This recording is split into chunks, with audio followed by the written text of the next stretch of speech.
Hello guys, good morning. Nandito nga pala tayo today sa Cebu City.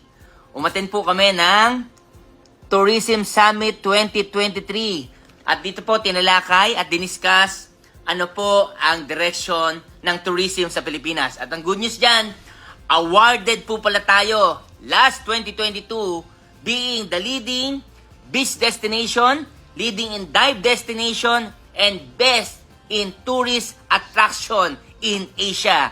Kaya good news dyan mga kaibigan.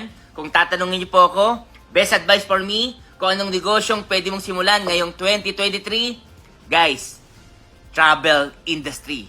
Bumabaha na po ang tao ngayon sa mga airports. Open na po ang mga borders. Kaya mga kaibigan, simulan mo nang magnegosyo ng travel business. Ang good news dyan, nandito po kami, Unified Products and Services, to make it happen. Okay? Bye-bye!